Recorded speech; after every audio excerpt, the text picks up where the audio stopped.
In the 19th century, before modernity swallowed everything with concrete and luminous advertisements, the place that one day would be called Times Square was a dark, nameless space, a crossing of muddy streets, fragile constructions, and narrow alleys where human life was worth little or nothing. There were no tourists there, no brightness, no music. The wind carried the smell of garbage and excrement mixed with the sweat of abandoned bodies, and when it snowed, the ground became an uneven carpet of gray snow and dried blood, because misery was so deep that violence appeared as an inevitable consequence. That was the territory of invisible people, wanderers, orphans, beggars, men and women who had already lost everything and who, to others, were nothing but uncomfortable shadows in the landscape. Among these shadows lived a man without a name, a human being whose existence was reduced to surviving one more day. He had no family, no destination, and the only inheritance he carried was a dirty blanket torn in many places, which he used to keep himself warm at night while curling up behind barrels and boxes. This man was so thin that his bones stood out under his skin. His sunken, dull eyes no longer held any shine, but they still kept an instinct to fight that made him drag himself through the streets in search of scraps of food, tossed coins, or a corner where he could go unnoticed. For those who walked past in a hurry, he was nothing more than a piece of dirt on the ground, an obstacle to avoid. And it was precisely that condition of invisibility that made him a target. On that specific night, in a harsh winter, while thick flakes of snow fell and the wind howled through the alleys, a group of young men, drunk and swollen with an arrogance fueled by the contempt they felt for the poor, decided they needed entertainment. And for them, entertainment meant hunting a human being that no one would cry for. They began to follow him as if he were a trapped animal. He felt the weight of their footsteps behind him, tried to move faster, but his weak legs could not compete with cruelty. A shove threw him into the icy mud, his face hitting the ground, his mouth filling with a metallic taste as his teeth broke. He tried to stand, but a blow to his ribs knocked the air out of him. Laughter echoed in the narrow alley, a sound that did not match the pain. The men used pieces of wood, stones, even heavy boots to beat him, and each blow was delivered without mercy, as if that body were nothing but an old sack that deserved to be ripped apart. He tried to scream, but his swollen throat let out nothing but a hoarse noise. With each punch and kick, a part of him died, but something inside also began to rebel. That attack lasted minutes that felt like an eternity. When the body stopped moving, they laughed even louder, as if they had won a trophy. There was no remorse. There was no fear. Only the pleasure of power over someone who could not fight back. After a few final kicks, they dragged him to a darker corner where the snow and cold would do the rest of the work. And there they abandoned him, not even looking back. As the flakes covered the still body, a heavy silence took over. In that instant, life left him, but his consciousness, his soul, found no escape. The last thought that crossed his mind was a mixture of despair and hatred. No one had helped him, no one felt his pain, and that injustice became the beginning of everything. Days passed, and the body slowly rotted, forgotten. Rats gnawed on the remains, the wind spread the smell, but no one cared. The city kept growing over that anonymous tragedy. Years later, houses were torn down, streets paved, buildings erected, and the memory of that man was buried under layers of cement. But some wounds do not heal. What was trapped there, that hatred of being erased from the world, turned into something that no longer had flesh, but also could not disappear. It was a constant lament that over time began to turn into a presence. At first, that presence was just a cold beyond the ordinary, a strange wind that blew through the darkest corners. Then came the shadows, stains in the corners of the eyes of those who passed in a hurry. And with the decades, as Times Square became a symbol of life, the spirit of that man grew angrier. How could the world forget so quickly? How could that street shine so much if on that ground there was blood that no one ever cleaned? Every smile he saw was like an insult. Every couple in love was a cruel reminder that he had died alone. Over time, that pain shaped the curse. The man's soul ceased to have a face and became something that only felt hunger.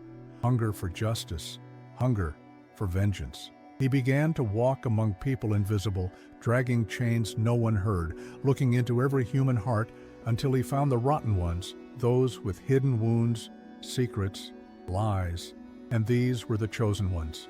He did not kill them with his own hands because he no longer had hands, but he would get closer slowly, entering their minds like a whisper. He made them see everything that was worst within themselves and fed that resentment until nothing was left but madness. The square changed its name, became a famous place, lights were raised, the ground was cleaned, but the evil never left. Every night, while tourists and residents walk believing they are safe under artificial brightness, a shadow from the 19th century crawls behind them, waiting for a rotten heart to take revenge. And on that night, more than 100 years later, he would find two perfect people for his fury. The body of that forgotten man rotted beneath the snow, and the city carried on without ever looking back. Weeks turned into months, and no one was able to say his name. No one missed him. No one lit even a single candle so that his soul might find peace. As the seasons passed, the remains of his body merged with the damp, cold earth.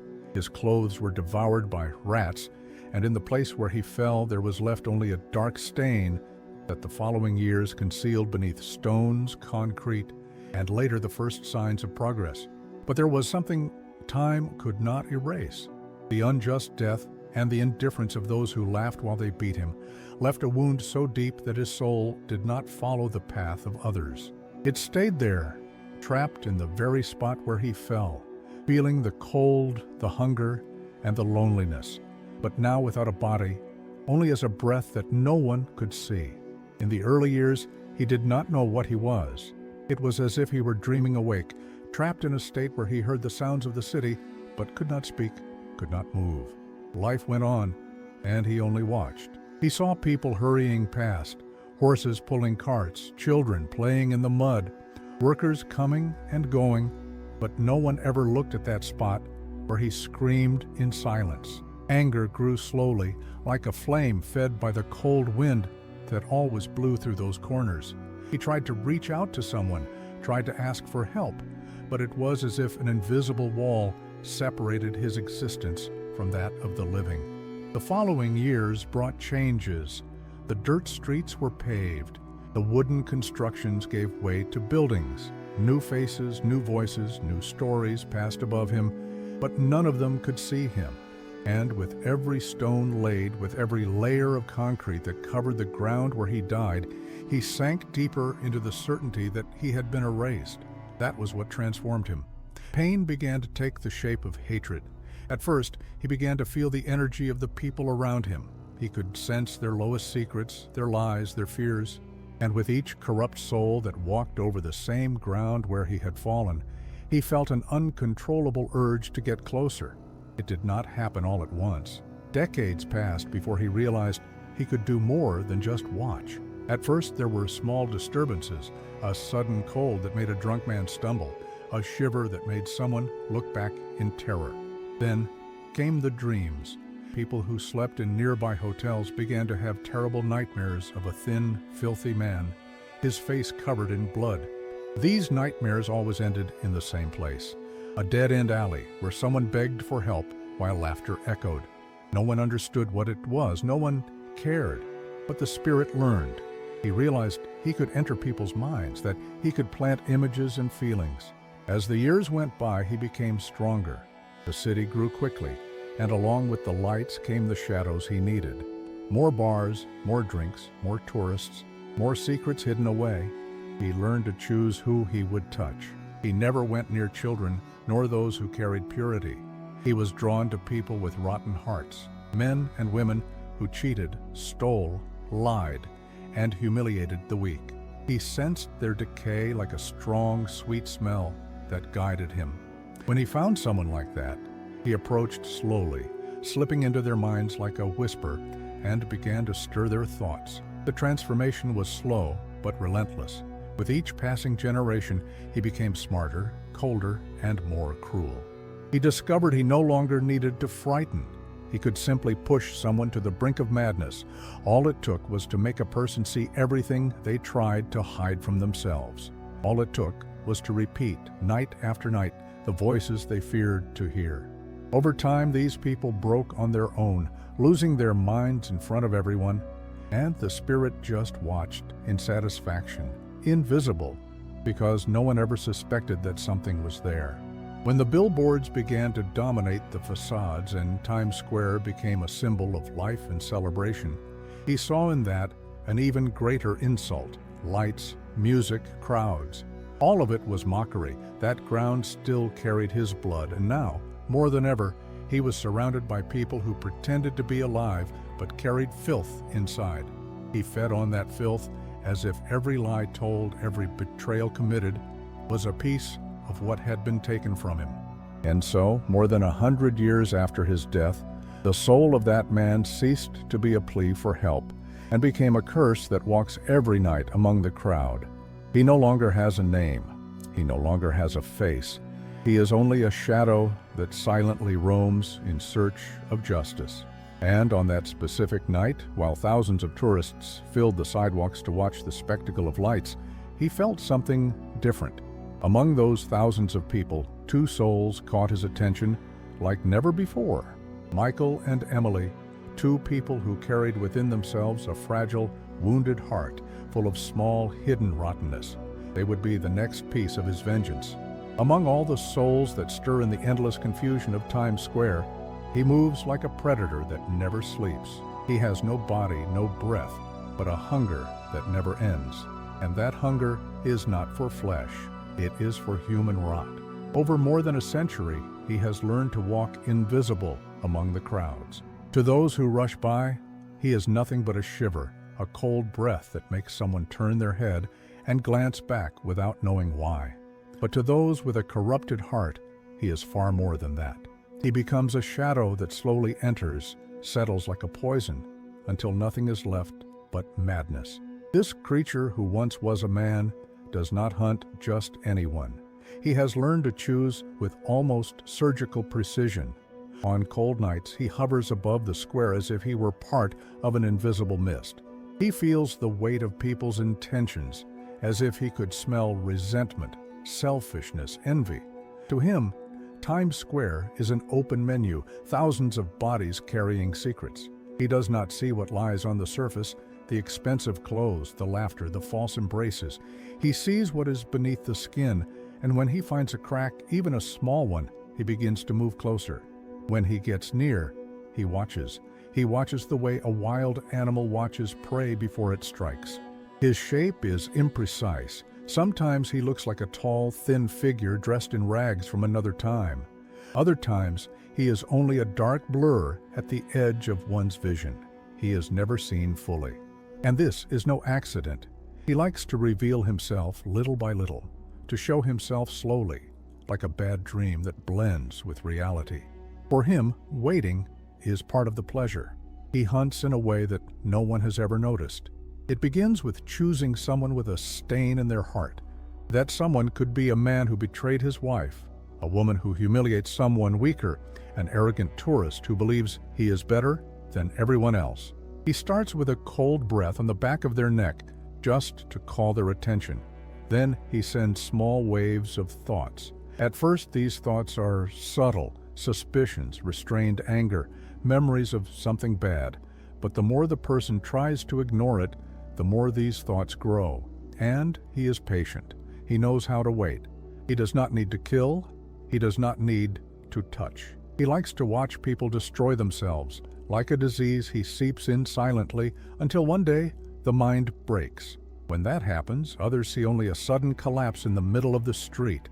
Someone who starts screaming, attacking, acting irrationally. But he knows the truth.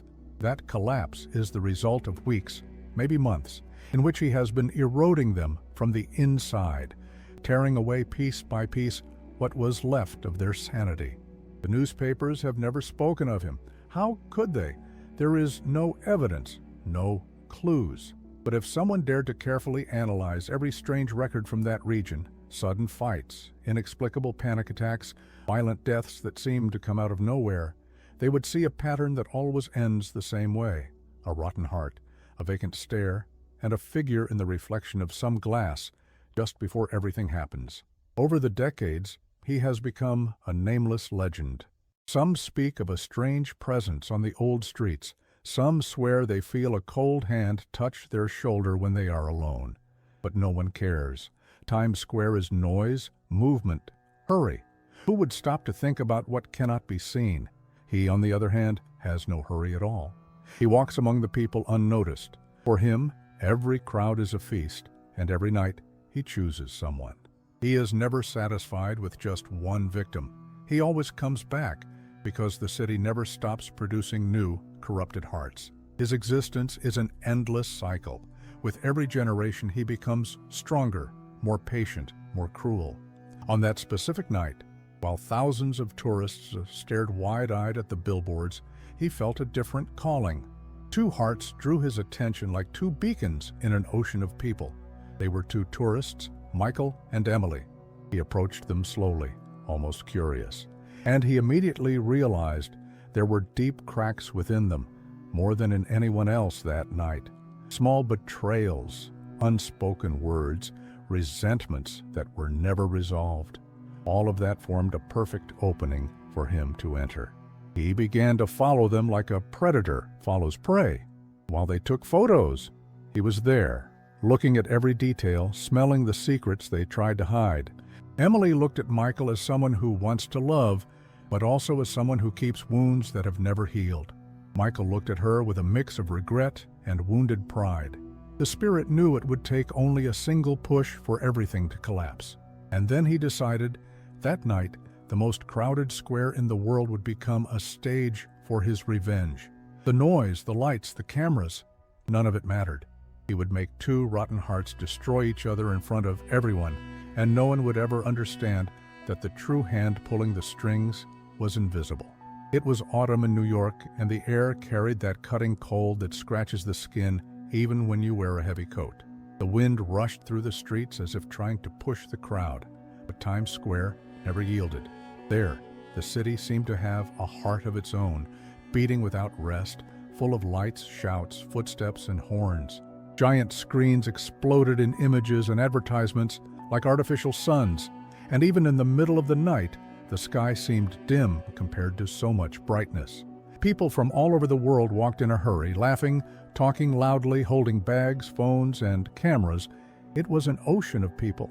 And on that night, the ancient presence rose from the ground like invisible mist, breathing with the city, starving. From the outside, Times Square looked alive, but to him it was only a theater.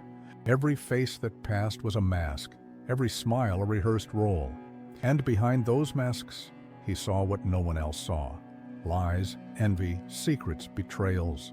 To him, that place was not a temple of modernity, but a bright cemetery full of living people who walked as if unaware of how rotten they were inside. And he was there to find those who deserved to be broken. That night, something in the atmosphere felt different, denser, as if the billboards blinked in a slower rhythm and the noise became distant. While everyone looked up at the glowing advertisements, he looked down, inward, into the holes in people's hearts. Then he felt the calling. Two hearts beat weaker than the others, two extinguished beacons trying to stay lit. Michael and Emily. They arrived in the square in the middle of the chaos. A young couple with small hotel bags, carrying on their faces an attempt at joy that looked rehearsed. They walked side by side, but between them there was a distance that no hand could fill. The wind tossed Emily's hair and she tried to smile while taking pictures. Michael held his phone tightly, avoiding speaking more than necessary. Anyone looking from the outside would say they were just two more tired tourists after a long flight. But the spirit knew the truth. There was a crack at their core. When they entered the brightest area, where the lights almost blind, he surrounded them. It was as if an invisible circle had formed around the two. The noise of the city continued, but for them it began to sound softer, more distant, until it turned into an almost imperceptible hum. They did not notice. They only felt a weight. Emily looked at the giant screens and felt that the air was colder, even with so many people around. Michael scratched the back of his neck as if something had touched him. The spirit moved closer, slowly. He was in no hurry. He liked to feel fear grow little by little. He stayed behind them for a while, just watching, absorbing the small, silent arguments happening inside their heads. Every unspoken word between them was like a signal. Every hidden hurt was like an invitation. And while the crowd kept passing, he began to whisper. At first, it was a whisper that blended with the wind. Emily thought it was just fatigue. Michael thought it was just too much noise. But the words became clearer. "He doesn't love you," he murmured to Michael. "He's going to betray you," he said to Emily. It was not the voice of a stranger. To them, it sounded like their own thought, an old idea that had always been there, just waiting to be heard. Each step became heavier. The fake joy faded. Emily began to feel anger at small things, the way Michael walked faster than her, the way he looked at store windows without giving her attention. Michael, in turn, began to notice everything that annoyed him about her, the way she spoke to strangers, the way she looked at her phone more than she looked at him. The spirit was opening their wounds and rubbing salt on them. As they walked through the center, he enjoyed himself. He knew that night was different. It would not be just another lonely victim, another scream lost in the crowd. No, this time he wanted a spectacle. He wanted everyone to see, for the whole square to stop, for the cameras to record. Because for him, there was nothing more ironic than turning the brightest place in the world into a stage for the deepest despair. It was at that moment that the first illusions began to appear. Emily looked at the reflection of a screen, and for an instant, she did not see herself. In place of her face, there was the image of an older woman, exhausted with hollow eyes. When she blinked, the image was gone. Michael also began to see shapes, a thin figure standing in the middle of the street, staring at him. Each time he tried to focus, it disappeared. He said nothing, only swallowed the feeling of fear. The wind grew colder. The light of the screens seemed weaker. And in the midst of so many people, they began to feel alone. Times Square was still crowded, but inside the spirit's circle, there were only the two of them. And that ancient being knew that from that moment on, there was no turning back. Michael and Emily arrived in New York carrying small suitcases and heavy hearts. On the outside, they looked like just another couple on vacation, trying to enjoy a long dream trip. But inside them, there was an old silence full of cracks. They had come because they believed that a place so alive, so bright, so famous, could revive something that had been slowly dying between them. And yet, every step in that city only echoed louder, the distance that was already rooted. Michael was a man in his late 20s, tall, broad-shouldered, but always with a tense face. He lived trying to control everything around him, as if his rigidity were the only way to hold together what was left of his life. Since an early age, he had learned to hide his emotions, and now, after years of suffocating work and small defeats that he confessed to no one, he carried inside him a weariness that only Emily knew. She, on the other hand, was a few years younger, with beautiful, steady eyes now at war with a pain whose depth only she understood. Emily dreamed of living lightly, something she never managed. She carried a constant distrust inside her, a fear that never let her rest. In recent months, the two had drifted apart. It had not been a sudden break, but an accumulation. Conversations became short, arguments grew long. There had been subtle betrayals, small lies, broken promises left unspoken. When they decided to travel, it was not because they were happy. It was because they were desperate not to lose everything for good. And this trip became a kind of last attempt. They arrived at Times Square in the middle of the night when the lights were so intense they turned the dark hours into a false day.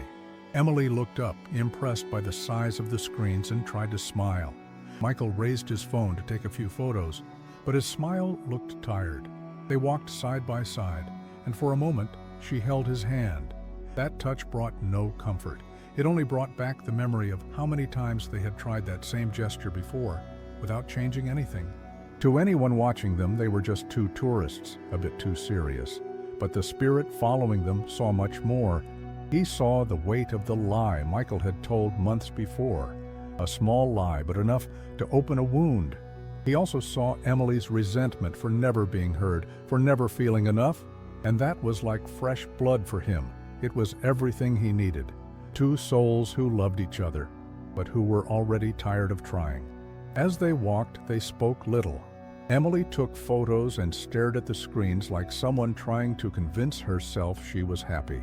Michael looked at her with a mix of anger and love, as if trapped between two opposing desires. They were in one of the busiest places in the world, and yet the feeling was isolation. It was as if no one else was there, only the two of them, and a shadow that no one could see.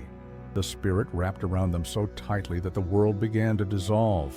The city's sound turned into a distant echo.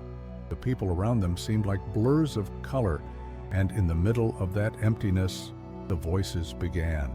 Michael heard the first, as if it were his own thought. "She never forgave you." He stopped for a second, looked around, and kept walking, trying to ignore it. Then came another. "You are a burden in her life." Emily at the same time heard another voice. "He doesn't trust you. He will never change." These voices came softly, so softly they felt like part of them. They were not shouted hallucinations. They were whispered truths. With every step, these words grew stronger. Emily began to look at Michael and see all the flaws she had tried to forget. Michael began to remember every time Emily had hurt him with words. Small memories surfaced as if they had just happened. The square was still full, but the two of them were increasingly alone inside a circle of anger that kept closing. Emily stopped in the middle of the street, looked at one of the screens, and in its reflection she saw something that made her lose her breath. Behind them, standing still, there was a tall, thin figure dressed in old clothes, its face without form, only a dark blur. She blinked, and the image vanished. She tried to tell Michael, but something inside her said not to. He, for his part, had also seen something, a shadow standing just behind her, staring directly at them. But he stayed silent too. And it was in that silence that the rift opened for good. That hidden, starving spirit entered. Now they were no longer just in Times Square. They were in his trap. He began to stir old things. Thoughts they had both buried began to rise like bubbles of mud. Every cruel word, every harsh gesture, every hidden secret, all came to the surface at once. And what had been just a walk turned into a battlefield. Emily came closer to him, tried to smile and asked something banal, but her voice came out cold. Michael answered even colder. And all the while, the voices grew louder, one in each ear. "Look at him. You know you don't trust him. Look at her. You know she hates you." They were still standing, still walking, but inside they were already falling. The night wind cut through Times Square like cold blades, but around Michael and Emily, the air began to behave in a way no one else could feel. In a world packed with people, it was as if they were being surrounded by an invisible bubble. Inside that bubble, the city's noise became muffled, and everything around them began to lose color, to seem more distant, more lifeless. For everyone else, the night continued as usual, loud laughter, car horns, music spilling out of a parked car. But for them, every sound turned into an echo, every step heavier than the last. And that was when the spirit realized the circle was closed. Michael stopped for a moment, glanced to the side, and felt a chill at the back of his neck, a shiver that made him turn quickly. Behind him, nothing, just strangers walking hurriedly. Emily did the same a few seconds later, as if someone had called her name. No one was there. They exchanged a quick, suspicious look, but chose to say nothing. And while they tried to convince themselves it was just fatigue, something invisible walked around them, like a wolf that had finally found the perfect prey. That was when the voices began to change. Before, they were just thoughts that felt like their own, but now they had weight, tone, intention. Michael began to hear a deep sound, almost a murmur coming so close to his ear that he could feel someone's breath. "You know she never loved you, she never forgave you. She's only here because she doesn't have the courage to leave you." Emily, on the other side, heard another voice, thin and cold. "Look closely at him. Everything he says is a lie. He's only waiting for the chance to hurt you again." The presence began to play with their senses. As they walked, it felt as if the sidewalk were stretching, as if they could never reach the end of that street. The billboards started to seem farther away. People bumped into them, but they barely felt the touch. And in the middle of this haze, the spirit began to use reflections to appear. Emily was the first to see him clearly, even if only for a second. They walked past a store window, and in the glass, she saw a tall, thin man walking behind them. His face was covered by something dark, as if a dense shadow clung to his skin, and his clothes looked old, torn, soaked with snow. He walked slowly, looking only at them, ignoring everyone else. She blinked, turned around quickly, and there was no one. When she looked back at the glass, the figure had vanished. Michael said nothing, but he saw him too. When they stopped at the crosswalk, he looked at the reflection on a taxi window and saw the same man standing behind them, so close he could feel the heat of his breath. But when he turned his head, the man wasn't there. Michael swallowed hard and, for a moment, felt as if someone had placed an icy hand on his shoulder. That was the first touch. Small, quick, but enough to open a door that would never close again. From that moment on, anger began to surface more easily. Emily said something trivial about taking another photo, and Michael answered with a dry, irritated tone. She noticed and answered with the same coldness. The voice in his ear laughed softly. The voice in hers did the same. The spirit began injecting bad memories into their minds. Michael started to remember all the times Emily criticized him, every conversation where she seemed distant. Emily, on her side, began to remember every lie he told, every broken promise. These memories came as if they were happening right then. It became impossible to distinguish what was memory from what was reality. The streets around them were getting more and more crowded, but for them it felt as if there was no one. As if that entire crowd were nothing but a blurred painting, an unimportant backdrop. There was only one path, an invisible corridor leading them straight into the spirit's game. At one moment, as they crossed a pedestrian lane, Emily felt a hand grip hers tightly. She thought it was Michael, but when she looked, she realized his arms were crossed. The hand disappeared. She stopped walking, looked behind her, and for a moment saw the figure standing in the middle of the street, staring at her. The figure didn't move. She blinked, and it disappeared. Michael had a similar experience. While walking, he felt as though someone whispered his name right next to his ear. When he turned, he saw no one, but he felt something cold deep in his stomach, as if he had been punched from the inside. And then came the stronger voices. "He's going to leave you," whispered in Emily's ear. "She will laugh at you to your face," said in Michael's. These phrases repeated, slow, deliberate, until they became almost impossible to ignore. From that moment on, Times Square stopped being just a place full of lights. It became a maze where every step led them closer to ruin. The spirit was no longer just behind them. Now, he was inside. This was how the transformation of Times Square began for Michael and Emily. The place that, only minutes earlier, had seemed like a spectacle of colors, sounds, and movement, now appeared to dissolve before their eyes.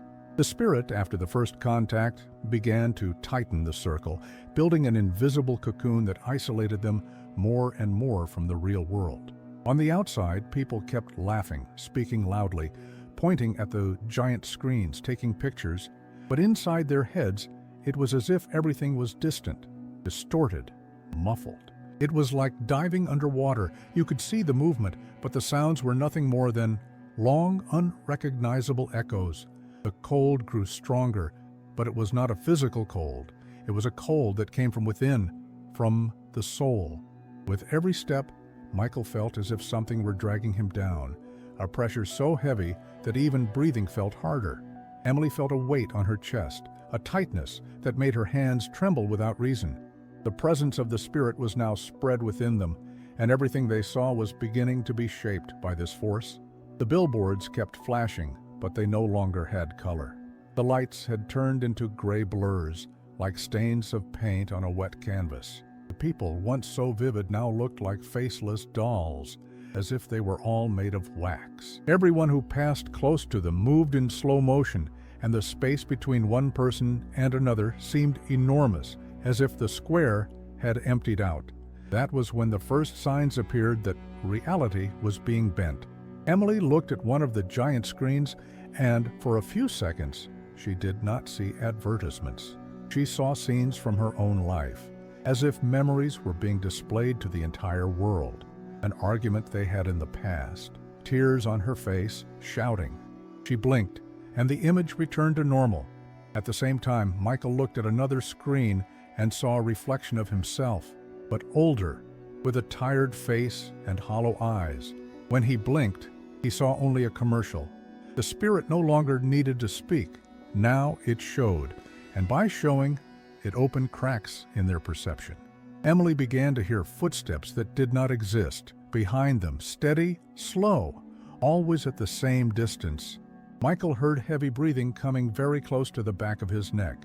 They stopped several times, turned to check, and there was never anything there. As this happened, the anger between the two of them grew like a poison. Small things became aggression. Emily asked Michael to stop walking so fast. He replied harshly, asking why she was always complaining. She retorted, saying he never had patience. These words were spoken with a tone they were not used to, and the spirit simply watched, feeding on every sentence, every word, every gesture. At one point, when they stopped in front of a souvenir shop, Michael saw a reflection in the store window that left him paralyzed.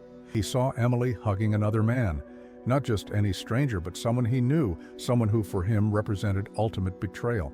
The scene lasted only a second, but it was enough to ignite inside him something that had been dormant. Emily, in turn, looked at the same window and saw Michael turning his back on her, walking away, disappearing. The invisible weight grew stronger. Now even walking became difficult. It was as if the ground had become heavy, as if their feet were stuck. Each step required effort. The people seemed to float in another reality, but they were trapped in that bubble made of pain. The spirit was closing all exits. Emily began to feel her throat tighten, as if she were running out of air. Michael felt his heart beating too fast, and every time they tried to say something to relieve the tension, the voices inside came back stronger, pushing them toward conflict. At one moment, Michael stopped and looked directly at her. For a second, he no longer recognized her face. It wasn't Emily. It was a stranger. And in her face, he saw something that made him feel hatred, a deep contempt. Emily also looked at him and saw something different in his eyes. It was no longer the man she knew. It was someone cold, someone ready to hurt her, and the spirit knew it was almost there. It only needed a few more minutes for the last barriers to collapse. As they moved away from the crowd, stepping into a slightly more open part of the square, that sensation of being in another world grew stronger. The city seemed to disappear. The voices of the crowd sounded as if they came from far, far away. They were now alone, just the two of them, and that thing walking beside them, smiling, without a face. The invisible weight was not just emotional, it was physical. Emily stumbled twice as if something had grabbed her ankle. Michael felt his muscles turn rigid, and in the air there was a strange smell, a smell of iron, of blood, of something that should not be there. From that moment on, they were no longer walking through the Times Square that everyone knew. They were walking through the Times Square of the spirit, a gray, cold, empty place made only for the two of them and for the vengeance that was about to be fulfilled. The spirit had already closed the trap. Now Michael and Emily were no longer walking through the Times Square everyone knew. For them, the brilliant billboards had turned into shapeless blots. The buildings bent at strange angles as if the city itself were melting. And the people, though only inches away, looked like blurred shadows, lifeless mannequins moving like automatons. They were trapped in a space that existed only for the two of them, and for that presence, that slithered like an invisible serpent, wrapping itself around every step, every thought, every breath. It was in this distorted place that the whispers came, no longer scattered fragments of phrases, but clear, defined voices, heavy with weight. The spirit began digging inside them, unearthing memories they had both buried. Michael heard it first. In the midst of silence, he began to hear his mother's voice calling him, accusing him of wrong choices, reminding him how far he had drifted from his family. Then came the name of a co-worker he had deceived, a friend he had betrayed. Every word carried shame. Every memory hit like a punch to the gut. Emily, at the same time, heard another voice coming from childhood, a cold voice saying she would never be good enough, that in the end, everyone would leave her. Then came the voices from the recent past, people she had hurt without meaning to, lies she told Michael, small humiliations she made sure to hide. The voices were not just sounds. They were like images projected in front of her, as if the memories were enormous screens that no one else could see. The farther they walked, the stronger these visions became. At a corner, Michael looked at a digital screen and did not see an ad. He saw a specific day when he lied to Emily, saw her expression of pain, the exact moment when something between them broke. The worst part was not seeing it. It was seeing the scene repeat over and over again, until it felt like it was happening right then. Emily saw something too. In a glass reflection, she saw Michael leaving home, slamming the door, and heard the sound as if it were real. These images began to dominate their sight. They no longer knew if they were on the street or inside these memories. The square, once crowded, had turned into a narrow corridor where the walls were made of memories, and down this corridor they were forced to walk. With every step, more secrets were ripped out from within, more wounds were opened. The voices of the spirit did not need to shout. They whispered in a way that went straight to the heart. He lied to you. He never loved you. You are a lie. These words repeated without end until they became part of their own thoughts. In the middle of this, Michael began to feel a deep hatred. It was not a hatred born in that moment. It was something that had been hidden for a long time, but that he had never dared to admit. The same happened with Emily. She began to remember every time Michael made her feel invisible. Every moment she felt humiliated. All of it exploded at once. Then they began to speak.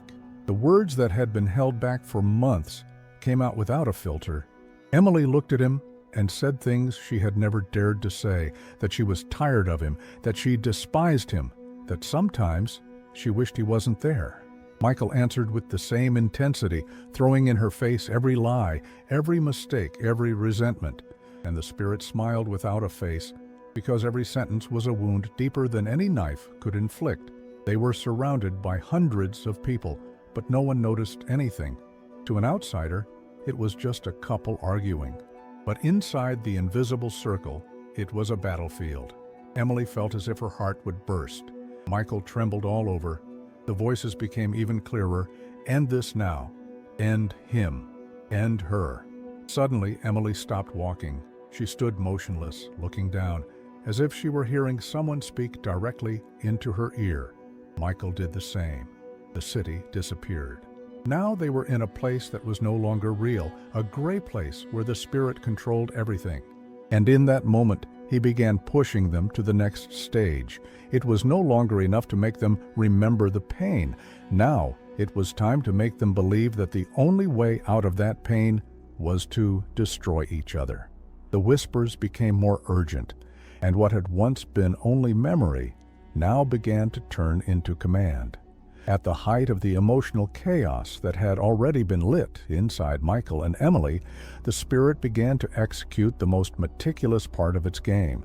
It had already separated them from the rest of the world in spirit, but now it wanted to isolate them physically as well, so that what was about to happen would take place far from the reach of anyone who might interfere.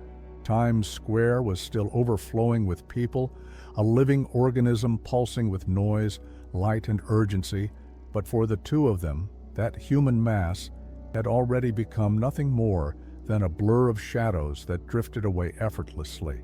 opening an invisible path as if the crowd itself obeyed the unseen presence. The spirit's circle of influence moved through the streets, pushing aside tourists, groups of teenagers, and happy couples, until Michael and Emily found themselves walking through an empty corridor inside a sea of people. It was as if there was a force pushing everyone away, but only away from them, keeping them together, face to face, like puppets tied by invisible strings. Each step became quieter, slower, and the further they went, the less sound they could hear. The voices were no longer mere whispers in their minds, they were commands. Look at him. Look at her. This is all that's left of you. And they obeyed without realizing. Michael never took his eyes off Emily, and Emily never took her eyes off him. Anger was now visible, stamped in every tense muscle of their faces, in every unshed tear, in every rapid breath. The crowd no longer mattered, because to them there was no one else. As they walked, the scenery around them seemed to change shape. The digital panels were still on, but they displayed distorted images. Instead of perfume ads or movie trailers, Michael saw scenes of their relationship falling apart in slow motion. He saw Emily laughing with another man, saw her accusing him, saw his own face marked by failure. Emily saw something else. She saw Michael turning his back on her, slamming the door, saw his eyes filled with contempt, saw a version of him she never wanted to know. Each of them saw what they feared most. With that, the spirit no longer needed to speak. It only had to show. And with every new image, they walked faster, angrier, as if trying to escape the visions and finding no way out. Then the spirit led them to a more distant spot. It wasn't an empty alley, but a darker stretch of the square itself, a place where the billboards didn't shine as brightly, where the shadow of old facades still managed to survive, even among the excess of light. There, the number of people was smaller. It wasn't deserted, but there were no longer hundreds of bodies around them. The city's voices sounded far, far away, and the wind now blew far too cold for that hour of the night. The sense of isolation intensified. The city, though still there, no longer seemed real. For Michael and Emily, everything had been reduced to three elements, the two of them, the anger consuming them, and a presence they could not see, but could feel in every cell of their bodies. Suddenly, Emily stopped. Michael stopped right after. There was nowhere else to go. They were face to face, in the middle of a space that seemed to have been created for that exact moment. Behind them, the tall, thin figure, dressed in soaked clothes from a distant era, stood still, motionless, watching. Emily felt a cold shiver run down her spine, but she couldn't bring herself to look directly at it. Michael tried to open his mouth to say something, but nothing came out. Instead, his whole body began to tremble. It was at that moment that the spirit sank deeper, plunging into them as if driving a blade all the way in. The memories became even more intense. Emily began to see in Michael's eyes every cruel word he had ever said, every promise he had broken. Michael began to see in her eyes every moment she made him feel small, every gesture of contempt. There was no longer any separation between past and present. Everything was happening now. And then the spirit spoke once more. Now the voice did not come from the ear, it came from inside their heads, like a thought that cannot be turned off. You know the truth. You never loved each other. You only destroyed one another. End this now. The silence around them was so deep that the sound of their breathing was like thunder.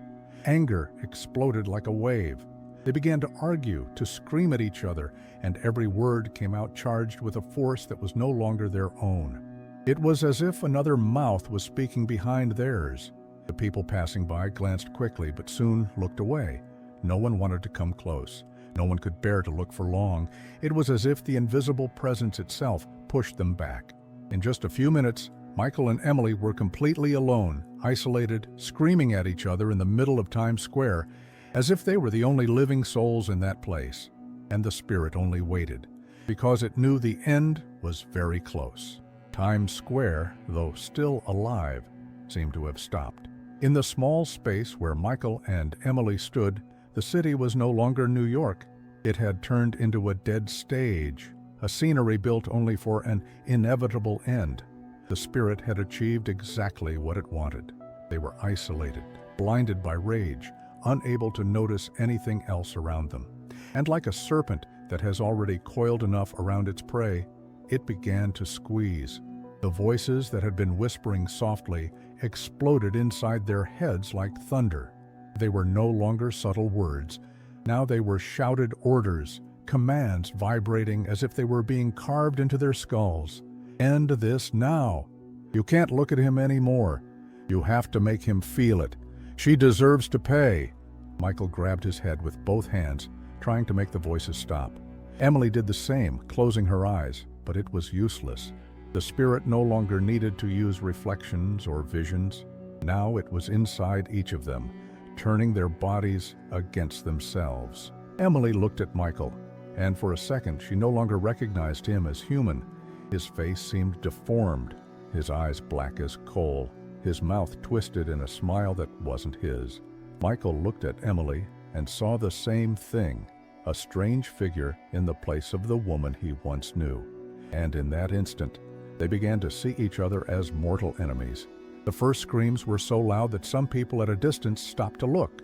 Michael accused Emily of destroying everything. Emily accused Michael of lying his entire life. The words escalated, turning into shouts, until a push happened. Michael shoved Emily backwards without holding back. She almost fell to the ground, but rage made her come right back, pushing him just as hard. That physical contact was the trigger the spirit had been waiting for. The whole world seemed to tremble. The billboards dimmed, the wind blew harder, and everything around them disappeared. Now there was nothing but the two of them and that presence vibrating in the air. The spirit made them remember everything, even the things they never wanted to remember. Emily began to see all the times Michael had raised his voice at her, every lie, every emotional betrayal. Michael began to see every time Emily had humiliated him, every cold stare, every heavy silence. They were in a trance, dominated, repeating the words the spirit wanted to be spoken. "You're nothing," Emily screamed. "You destroyed me," Michael roared back. The tourists, who still tried to pass nearby, began to retreat, forming a wide circle around them. No one understood what was happening. They only saw a couple gone mad. But anyone paying closer attention would see something even stranger, an empty space around them, as if an invisible force was pushing everyone away. Cell phones began to rise, recording, but those who filmed felt a chill down their spines, an urge to leave quickly. Without knowing it, they were capturing something that was no longer just human. Emily lunged forward, hitting Michael's chest with both hands. Michael grabbed her shoulders and they began to shove each other violently, shouting words that no longer made sense. It was as if they were no longer in control of themselves. The invisible presence guided them like puppets. Every move they made was a reflection of what the spirit wanted. And then came the final moment, the moment when rage completely replaced reason. Emily grabbed Michael's face, her nails scratching his skin, and Michael gripped her wrists so tightly that red marks bloomed on her arms. The fight turned into an embrace of destruction, a tangle of bodies that no longer belonged to themselves. The spirit's voices screamed inside them, "End it now! End it now! End it now!" In the center of the square, in the middle of chaos with lights and phone flashes all around, they began hitting, grappling, dragging each other to the ground. People around them screamed, but no one approached. The invisible presence was so intense, it felt like a wall. And then it happened. The spirit channeled all the accumulated rage and turned it into a single impulse, making them both, together, throw themselves to the ground with a violence no one could comprehend. Their bodies collapsed as if someone had cut all the strings holding them up. First came absolute silence, then their heavy breathing stopped. Emily and Michael lay motionless on the ground of Times Square, entwined in an embrace that seemed like love, but was nothing but the end. The spirit was there, standing beside them, invisible to everyone, but more present than ever. It bent down, looking at their faces, and for a moment, the entire city seemed frozen. People, lights, noise, everything was suspended, as if time itself had stopped just so it could watch. And then, satisfied, it stood up and began to walk away, slowly. While the crowd ran around screaming and recording, it vanished into the darkness between the lights, leaving behind nothing but the trail of what it had done. When the sound of Michael and Emily's bodies hitting the hard ground of Times Square spread through the air, the entire crowd seemed to hold its breath. In a place where nothing ever stops, where footsteps, horns, and music never cease, a strange silence appeared, heavy and suffocating. The closest bystanders froze, unable to comprehend what they had just witnessed. A young couple, who only minutes earlier had been arguing like so many others, now lay on the ground, entwined, their bodies motionless, as if life itself had been torn out of them in a single blow. Cell phone cameras, which moments before had been recording everything for entertainment, kept filming, but now with trembling hands, unsure whether to help or run. The giant billboards kept flashing above, projecting colorful ads and smiling faces that no longer matched the scene below. The colors spilled over the ground, mingling with the reflection of blood, forming a grotesque contrast, the city's dazzling spectacle and the cold tragedy of two people collapsing into the emptiness of themselves. Michael's eyes were still open, fixed on nothing, with no sign of awareness. Emily, wrapped around him, seemed to have turned into a lifeless weight, her face pressed to his chest, her body completely surrendered. There was no more movement, only the sharp wind passing between them, scattering Emily's hair across the pavement. Some screamed, others stood still. Many stepped back, creating an even wider circle around the couple. Those closest could feel something there, something that could not be seen, but was felt by everyone. It was like an invisible weight pressing down on the air, a silent warning that crossing that boundary would be dangerous. And then someone saw. An old man, a street vendor with a lifetime of sidewalks and cold nights carved into his back, stood farther away. But his tired eyes managed to see something no one else noticed. He saw among the shadows the figure. It was not a normal man. It was tall, thin, deformed by wet, old-fashioned clothes, as if it had stepped out of a time that no longer existed. Its face was nothing but a blur of darkness, with no features, no mouth, no eyes. That shape stood there, right beside the bodies, staring intently at them. For a moment, the old man thought of shouting to warn the others, but when he blinked, the figure was gone. In its place, there was only emptiness, but he knew what he had seen, and what he had seen made his blood freeze in his veins. People began approaching slowly, afraid, calling for help. The first police officers arrived, forcing their way through the crowd that had gathered. They tried to touch the bodies, but an odd sensation crept over everyone. Michael and Emily's skin felt far too cold, as if they had been lying there for hours, not minutes. One of the officers pulled his hand back, muttering under his breath that it felt like touching stone. Surrounded by the glow of electronic billboards, the bodies remained motionless, and the chaos around them turned into a growing silence, interrupted only by distant voices shouting for ambulances. It was as if that place, once so full of life, had been swallowed by a frozen scene.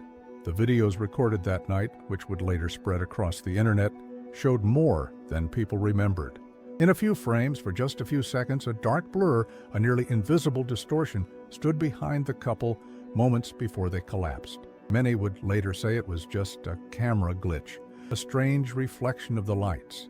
But others, those who looked closer, would swear that blur had the shape of a man. The most disturbing thing, however, wasn't in the videos, but in the sensation everyone felt at the exact moment the bodies stopped moving. An absolute silence, a weight in the air, and the certainty that something had passed through, something that didn't belong to the world of the living. While paramedics desperately tried to make their way through and check for vital signs, no one noticed that, high above them, on the rooftop of a nearby building, the figure stood once again, watching everything from above.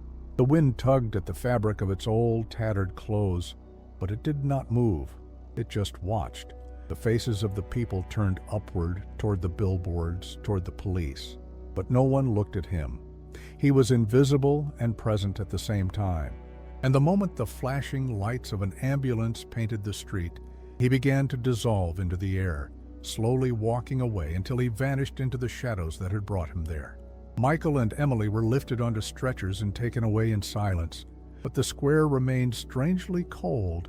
Those who were there that night would swear, for years to come, that they had never felt such an absolute silence in Times Square, and for the spirit, this was just another night completed. 2 more souls taken, 2 more pieces added to his invisible collection of broken hearts. When the stretchers disappeared down the side streets, rushed away by ambulances, and the screaming began to fade like smoke pushed by the wind, Times Square never returned to what it had been before. The lights flickered again, the billboards returned to spinning their colorful images, and the sounds of horns, laughter, and footsteps slowly came back. But despite this mechanical routine, something deep had changed on that patch of ground. It was as if the square, for a few moments, had been wounded. In the first seconds after the tragedy, no one dared to walk across the exact spot where Michael and Emily had fallen. There was a kind of void there, a circle marked only by the stares of people who could not look away. Even with all the city's noise, it seemed that sound could not enter that point, as if an invisible weight had settled there. Those who were closest felt it the most, a cold that did not come from the wind, a stagnant chill that rose from the pavement and crawled up their legs until it settled in their stomach. It was a cold that did not leave even under thick clothing. It wasn't only in their minds. Some rubbed their arms, trying to shake the sensation off. It was impossible. The giant screens kept showing ads, but for some reason the images seemed less alive. Some of the faces on the panel seemed distorted, as if they were smiling with empty eyes. Others showed reflections that belonged to no one. Later, some tourists who had been filming the screens swore they saw, in the split second when one commercial switched to another, a dark silhouette crossing the screen from one end to the other. The crowd tried to return to its usual rhythm, but something always made them look back. It was as if everyone knew they weren't alone. People who had never believed in anything supernatural felt a presence, a weight on the back of their neck, and hurried to leave.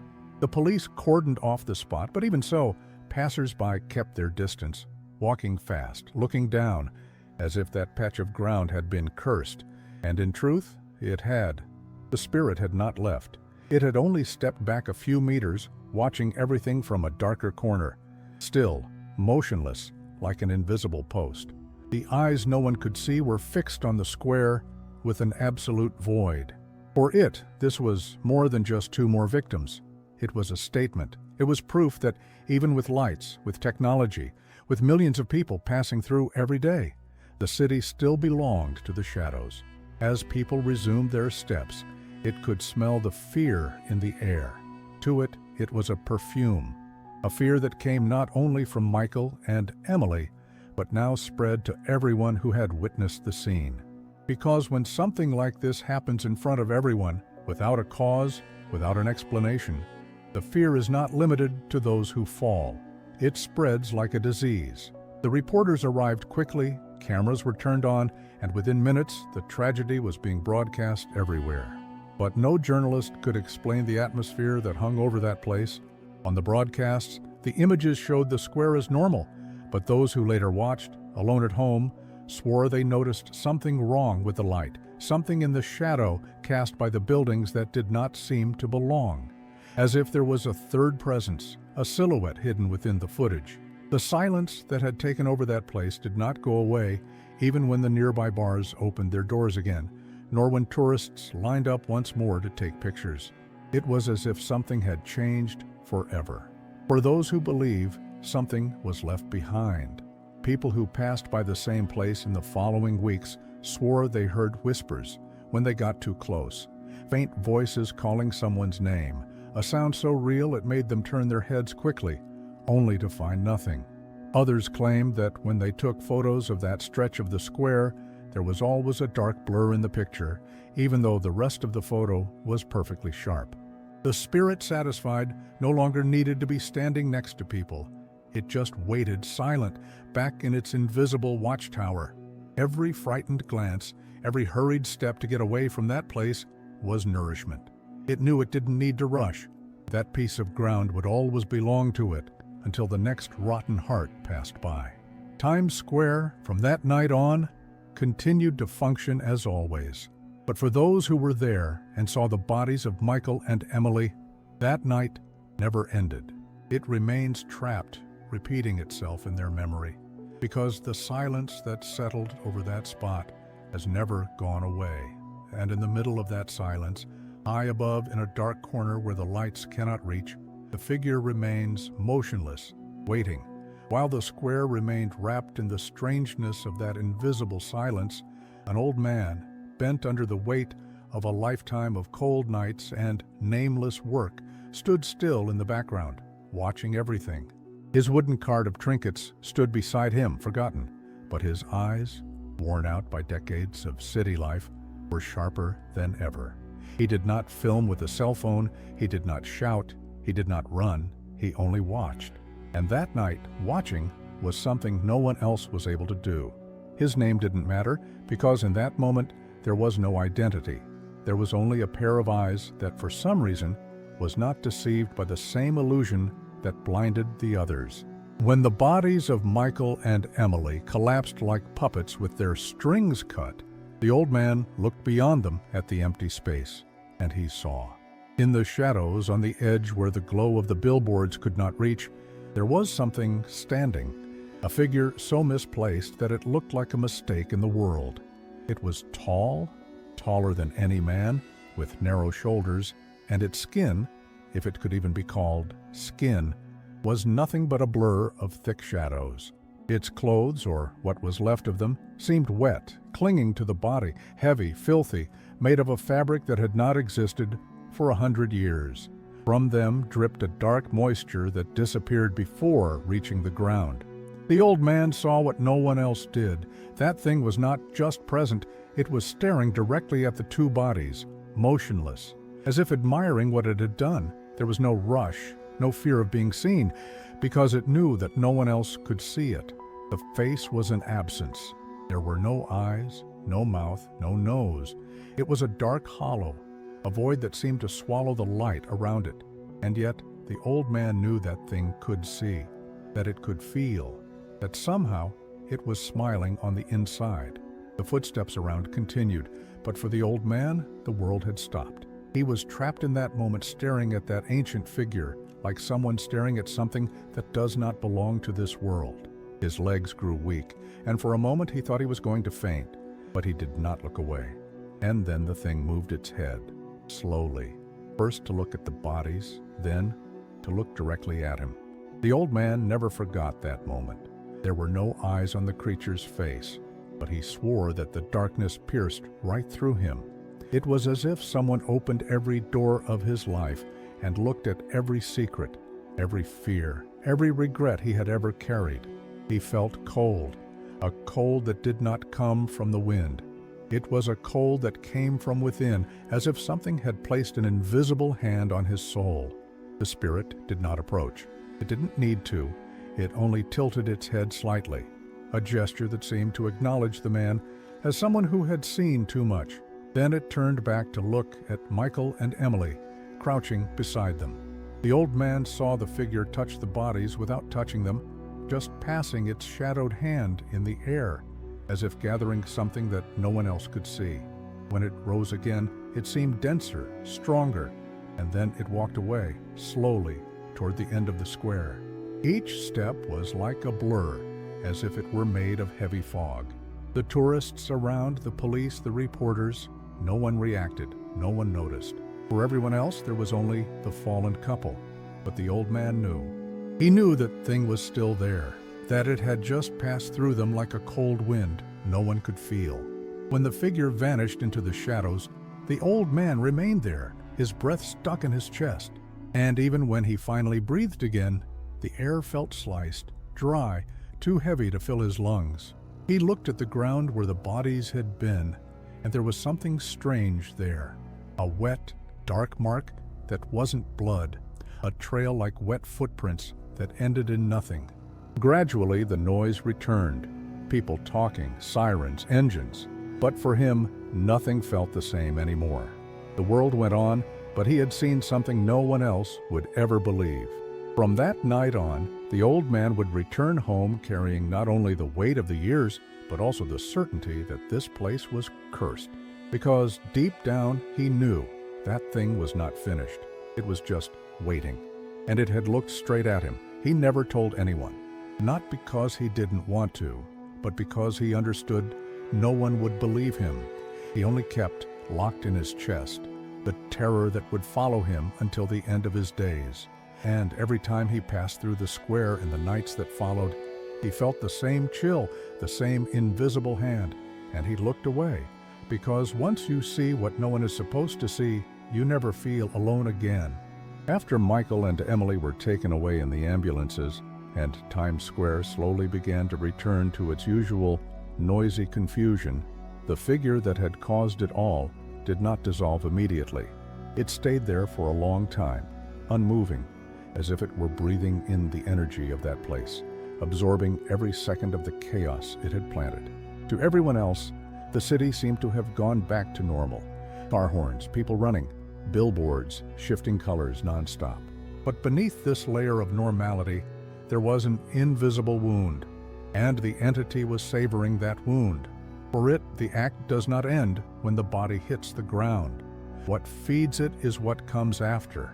The aftermath, the fear, the sense of helplessness of hundreds of witnesses who couldn't understand a thing. That is what it lives on. Every shocked glance, every hurried step, every child asking their parents why those people fell that way and receiving no answer, all of it is food for that shadow. From the top of a nearby building, invisible to all, the figure looked down at the exact spot where Michael and Emily had fallen. That spot now seemed marked, a place where the air felt heavier. It tilted its head like someone admiring a finished piece of work. The tattered clothes, soaked with the dampness of another age, swayed lightly in the wind. The entire city moved beneath it, but it remained still, as if a fragment of the past had been stitched into the present. When it decided to leave, it didn't walk away like an ordinary person. It began to unravel into the air step by step, sliding down the building facades, blending with the shadows that gathered at the corners. Each time the billboard's light struck it, the figure faded a little more, as though made of black dust. To someone standing in just the right spot, with the right kind of eyes, it would be nothing but a blur slipping through walls and lampposts, but no one there had that perception. On the streets, as it moved farther away, it dragged with it an imperceptible trail of silence. People who happened to walk through its path felt a sudden chill, a shiver running up their spine, a discomfort they couldn't explain. Some even stopped for a moment, looking back, confused. Seeing only the lights, they shrugged and kept walking. But the unease lingered like a mark. It passed once more over the place where it had died back in the 19th century. Even under layers of concrete and modernity, that ground still carried its blood. It paused there for a moment. There were no eyes, no mouth, but there was an ancient consciousness that remembered everything: the cold, the laughter, the blows, the indifference. For a moment, the shadow seemed denser, heavier, as if it were pulling something from the ground itself. And then, with a barely perceptible gesture, it started moving again. It crossed the darker streets, passing through alleys where the smell of trash was stronger, and no one paid attention. Every shadow became a temporary shelter, every light an obstacle it avoided without effort. It was not just invisible, it was part of the city, sewn into the corners where modernity had never reached. As it moved away from the center, it left behind a marked Times Square. The square seemed normal again, but for those with sharper instincts, there was something different in the air that night. It was as if, from that moment on, the city had gained a new weight, an invisible secret no one would ever be able to explain. The spirit did not need rest. It did not need sleep. It did not need food. It only waited. And now that it had fed its thirst, its hunger for pain, it could vanish for days, weeks, maybe months, until it found another crack, another heart filled with rot to infest. It was in no hurry. It knew the city never stops, and that rotten hearts never stop being born. As the cold wind of the early morning swept through the alleys, the figure disappeared. It did not leave in the human sense of the word. It simply dissolved into the darkness itself. Where once there had been a shape, there was now only shadow. And yet it was still there, because that is its fate, never to leave. The city rose on top of the place where it died, and now it is bound to that ground. It can wander, it can move away, but it always comes back. That place is its prison and its territory. And that night, as it disappeared completely, it left behind a sensation so strong that even those who had seen nothing carried the fear home with them. People who returned home that night had nightmares, dreams of a tall, thin figure standing in the middle of the street, staring without eyes. And when they woke up, they couldn't explain where the terror came from. The old street vendor, the only one who had truly seen, sat on the curb, holding his head in his hands. He knew it wasn't over. It never is. And the city, which seemed alive, carried on with its routine, unaware that a piece of it remained dead, frozen in the shadows, waiting for the next night when the wind would whisper again, and another couple, another man, another woman would be chosen. As the hours passed, when the sirens faded into the distance and the crowd slowly dissolved, Times Square began to behave as if nothing had happened. The people who remained forced their eyes to see only what they wanted. Colorful billboards, panels with smiling artists, lights flashing in every direction, souvenir sellers calling out to tourists. The city is an expert at swallowing tragedies. It doesn't stop for anyone. But what happened that night, no matter how much the flow tries to swallow it, does not disappear. On the very spot where Michael and Emily fell, the cleaning crews came, washed the ground, and removed the visible traces. They washed, but they did not clean. The sidewalk looked the same, but something in it was different, as if it were impossible to erase the mark of everything that had been lived there. It was as if the stones kept silent watch over the last breath, the rage and the terror that the two of them carried away. And so, as the night went on, the tourists began to walk again. Other couples started taking pictures, holding phones that reflected the same billboards, but some of them, without knowing why, felt an uneasiness in the air. They saw nothing, they heard nothing, but for a few moments their laughter sounded forced, as if an invisible hand had touched the back of their neck, urging them to walk faster. From the tops of the buildings, where the city looks like a box of light, there was a silence that no one could perceive. And inside that silence, the spirit was there, motionless, in no hurry, watching. The bodies no longer mattered, the couple no longer mattered, the ambulances no longer mattered. To it, all of that was just another part of the cycle that would repeat for eternity. The streets filled again, the giant screens flickered back to life. Children laughed, vendors shouted offers, taxi drivers cursed each other. Everything became exactly as it had been before. But that before would never again be the same, because what Times Square shows is only a facade. Beneath the lights lies a ground that keeps secrets, a soil that feeds on the memories of those who once fell there. And this is the truth. Nothing changes. Behind all that brightness, the spirit remains, bound to the same place where it died more than a century ago. Every night it wanders. Not everyone can feel it, but the more sensitive ones swear that there is something in Times Square that does not belong to this world. A sudden chill, a strange thought, a sensation of being watched. For most, they are fleeting impressions. But for some, those with cracks in their souls, it is an invitation. Michael and Emily were just two more names forgotten by the city, but for it, they became a reward. Their rage now belongs to it. Their pain now feeds it. And one day, just like them, others will come. There are always others. There always will be. The old street vendor who saw that figure that night was never the same again. In the days that followed, he kept coming back to the square because it was the only place he knew. But every time he passed the spot where the bodies fell, he quickly looked away, expecting, fearing to see that silhouette again. He never told anyone, but inside he knew it wasn't over. It never is. And the spirit, meanwhile, remained, patient, blended into the city, always in the same territory. It is the shadow that walks behind people, that hides in the quick flashes of reflections in the glass, that passes by like a cold breath that shouldn't be there. It is the 19th century homeless man who was never avenged, never remembered, and who now turns the city into his court. Sometimes, late at night, when Times Square seems calmer, there are those who say they hear slow footsteps on the wet asphalt. Not ordinary footsteps, but dragging ones, as if someone were carrying a tired body. There is no one there. The security cameras show nothing, but those who hear those footsteps know they are not alone.